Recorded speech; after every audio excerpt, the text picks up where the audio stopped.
Assalamualaikum semuanya. Sebelumnya saya akan memperkenalkan diri saya sendiri. Saya bernama Ines Sri Mulyani dan rekan saya bernama Tiffany. Di sini saya akan mempresentasikan dari salah satu mata kuliah saya yang bernama Teknologi Sediaan Herbal. Dalam presentasi ini saya membahas tentang salep gosok herbal yang menggunakan formulasi sediaan balsam minyak atsiri tanaman serai atau Cymbopagon nardus Rendel. Dan di sini saya akan menjelaskan tentang definisi tanaman serai wangi. Tanaman serai wangi ini merupakan tanaman dengan tinggi yang mencapai 0,5 sampai 1 meter. Lokasi budidaya serai wangi ini biasanya berada di ketinggian 250 meter dpl. Kemudian, kondisi lingkungan yang paling mempengaruhi kualitas minyak serai wangi adalah di dalam intensitas sinar matahari. Tanaman yang dipanen ketika musim kemarau dengan tanaman yang dipanen pada musim hujan itu sangat berbeda hasilnya, di mana ketika kita memanen di musim kemarau dia akan menghasilkan rendaman minyak atsiri sebesar 1,2%, sedangkan ketika kita memanennya di saat musim hujan rendaman minyak hanya menghasilkan 0,5% saja. Selanjutnya, saya akan menjelaskan tentang morfologi dari tanaman serai.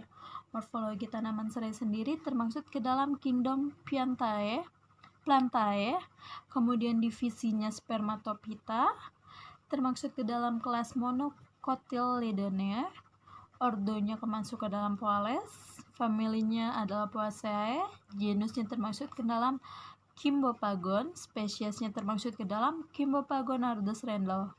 Dan biasanya nama lokal atau sering kita sebut sebagai serai wangi. Selanjutnya, definisi dari minyak atsiri. Minyak atsiri sendiri merupakan istilah minyak yang mudah menguap atau minyak terbang. Minyak atsiri sendiri merupakan senyawa yang umumnya berwujud cairan yang diperoleh dari bagian tanaman berupa akar, kulit, batang, daun, buah, biji, maupun dari bunga sendiri dengan metode atau cara penyulingan. Dalam metode penyulingan atau metode isolasi minyak atsiri sendiri memiliki 4 macam metode. Salah satunya adalah metode penyaringan dengan lemak dingin atau enfleurage. Yang kedua, yaitu metode penyaringan dengan pelarut yang mudah menguap. Yang ketiga, penyaringan dengan lemak panas. Yang keempat, dengan metode hidrodistilasi atau destilasi uap, atau bisa dibilang juga hydrodistillation. Selanjutnya, saya akan menjelaskan tentang definisi balsam. Balsam sendiri adalah suatu obat gosok dengan kepekatan seperti salep. Sedangkan salep sendiri adalah sediaan setengah padat yang diperuntukkan untuk pemakaian topikal pada kulit atau selaput lendir yang berfungsi untuk melindungi atau melemaskan kulit dan menghilangkan rasa sakit atau nyeri. Selanjutnya di sini akan membahas tentang macam-macam dasar salep. Dasar salep ini terdapat 4 macam. Salah satunya adalah dasar salep hidrokarbon. Dasar salep hidrokarbon ini dikenal dengan dasar salep berlemak yang seperti vaselin album atau salep putih. Dasar salep hidrokarbon ini digunakan terutama sebagai emolin dan sukar dicuci, tidak mudah mengering, dan tidak tampak berubah dalam waktu yang cukup lama. Kemudian yang kedua adalah dasar salep serap. Dasar salep serap sendiri dibagi menjadi 2 kelompok. Kelompok pertama terdiri atas dasar salep yang dapat bercampur dengan air yang akan membentuk emulsi air dalam minyak. Yang kedua terdiri atas emulsi air dan minyak yang dapat bercampur dengan sejumlah larutan air tambahan atau lanolin. Dasar salep serap juga bermanfaat sebagai emolin. Yang ketiga adalah dasar salep yang dapat dicuci dengan air. Dasar salep ini bisa disebut dengan salep hidrofilik dan lebih tepat disebut dengan krim. Kemudian yang keempat yaitu adalah dasar salep yang dapat larut dalam air. Dasar salep ini dikelompokkan juga termasuk ke dalam dasar salep tidak berlemak dan terdiri atas konstituen larutan air. Dasar salep ini lebih tepat disebut dengan gel. Selanjutnya penggolongan salep. Penggolongan salep ini terbagi menjadi 3. Yang pertama, menurut konsistensi salep dapat dibagi menjadi 5 macam. Yang pertama adalah unguenta. Unguenta ini bisa dibilang menjadi salep yang mempunyai konsistensi seperti mentega. Yang kedua, krim. Yang tadi sudah saya bilang, krim ini merupakan salep yang banyak mengandung air, yang mudah diserap kulit, dan juga dapat dicuci dengan air. Yang ketiga adalah pasta. Pasta ini merupakan salep yang mengandung lebih dari 50% zat padat atau bisa dibilang serbuk. Yang bisa dibilang dengan serbuk juga yaitu suatu salep tebal karena merupakan penutup atau pelindung bagian kulit yang diolesi. Kemudian yang keempat adalah serata. Serata ini adalah salep berlemak yang mengandung persentase lilin atau wax yang tinggi sehingga konsistensinya lebih keras. Kemudian yang kelima adalah gelones atau spumae atau bisa dibilang juga jelly. Ini merupakan salep yang lebih halus, umumnya cair dan sedikit mengandung atau tanpa mukosa. Yang kedua merupakan penggolongan menurut sifat farmakologi atau terapeutik dan penetrasinya. Menurut sifatnya ini terbagi menjadi 3 lagi, yaitu salep epidermis, salep endodermis, dan salep diadermis. Kemudian yang ketiga merupakan penggolongan salep menurut dasar salepnya. Menurut dasar salepnya ini dibagi menjadi 2, yaitu salep hidrofobik dan salep hidrofilik. Salep hidrofobik ini merupakan salep yang tidak suka air atau salep dengan dasar salep yang berlemak. Yang kedua, salep hidrofilik kebalikannya yaitu salep yang suka air atau kuat menarik airnya. Sehingga biasanya dasar salep ini tipe minyak dalam air. Selanjutnya, dalam pembuatan salep itu memiliki beberapa persyaratannya. Salah satunya merupakan pemberiannya tidak boleh berbau tengik. Yang kedua, kadar yang dikecualikan dinyatakan lain untuk salep yang mengandung obat keras atau narkotika yang harus memiliki kadar bahan obatnya adalah 10%. Yang ketiga, dasar salep kecuali dinyatakan lain juga sebagai bahan dasar salep atau basis salep digunakan vaselin putih atau vaselin alba. Kemudian dia harus homogenitas. Kelima, penandaan pada etiket harus tertera obat luar. Kemudian ada lagi kualitas dasar salep. Dasar salep itu memiliki kualitasnya. Salah satunya adalah harus stabil, tidak terpengaruhi oleh suhu atau kelembapan, dan selama dipakai harus bebas dari inkompatibilitas.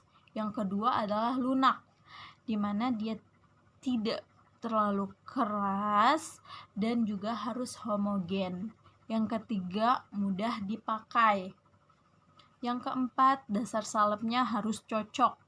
Jadi harus bisa dibilang juga harus homogen, jadi harus menjadi satu. Yang kelima, dapat terdistribusi secara merata di kulit. Selanjutnya, presentasi ini akan dilanjutkan oleh rekan saya bernama Katifani. Katifani, disilakan. Oke, selanjutnya di sini ada bahan dasar pembuatan balsem. Kita menggunakan dari ekstra sereh yang memiliki khasiat utama sebagai pemberi rasa bau khas atau spesifik dan rasa panas. Memiliki karakter cairan pucat sampai kuning tua, baunya khas dan enak. Yang kedua ada parafin liquid, khasiatnya sebagai zat pelicin, karakternya memiliki cair, agak licin, tidak memiliki rasa dan tidak berwarna. Yang ketiga ada Vaseline album sebagai zat tambahan atau pengisi penetrating agent. Memiliki karakter masa lunak, lengket, bening, putih, tidak berbau, hampir tidak berasa. Yang keempat ada mentol, memiliki khasiat sebagai zat tambahan, berfungsi juga sebagai pemanas. Karakternya bentuk kristal, mudah menguap. Yang terakhir ada oleum mentae. Khasiatnya itu zat tambahan atau karminatif. Karakternya memiliki cair, tidak berwarna dan bau aromatik.